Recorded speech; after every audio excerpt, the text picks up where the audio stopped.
Whether circular knit or flatbed machines are used to produce double knits, there is some variance in how needles are employed to create this fabric. Both sets of needles can be used at the same time or at different times, but they don't touch or hit. How are they positioned and activated to accomplish this? On a knitting machine, needles are gated or spaced in the dial and the cylinder in relationship to each other. With rib gating, the two sets of needles are not directly opposite each other. The needles of the cylinder are between the needles of the dial. Here you can see how both sets of needles can knit at the same time without touching or hitting each other. Although all needles have the same length, the butts are in two different locations, which activates the needles to create patterning. Rib gating results in a fabric where face loops and back loops alternate in the same course. A face wale is made by needles on the cylinder. A back wale is made by needles on the dial.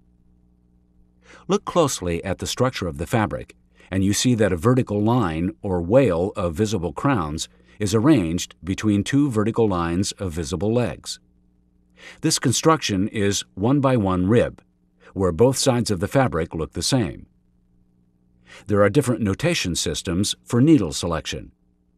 This example shows how knit loops alternate 1-by-1 on dial and cylinder needles. This notation is for a 1-by-1 rib.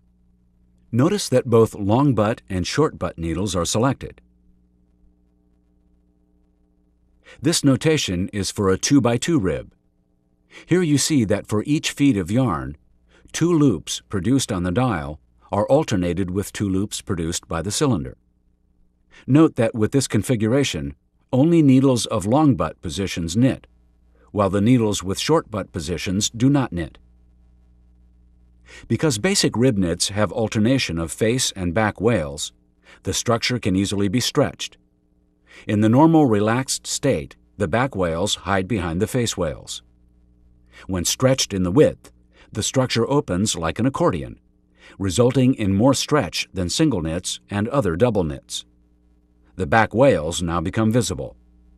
When pulled in the length direction, the back wales move behind the face wales and the fabric becomes more narrow.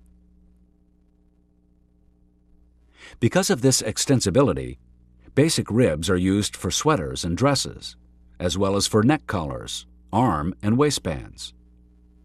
We've just shown you 2 of the simplest rib-gated double knits. Another commonly used construction for rib-gated double knits is Swiss piqué. Its structure is a bit more complicated. This notation shows you the pattern for knitting on the cylinder below and the dial on top. With feed 1 of yarn, the machine knits on all the cylinder needles, but on the dial, the machine uses only the needles with long butt positions. With feed 2, it misses all the cylinder needles and knits only the dial needles with butts in the long position. With feed 3, the machine knits with all the needles on the cylinder, but only with the dial needles that have butts in the short position. With feed 4, the machine knits only on the dial needles with short butt positions.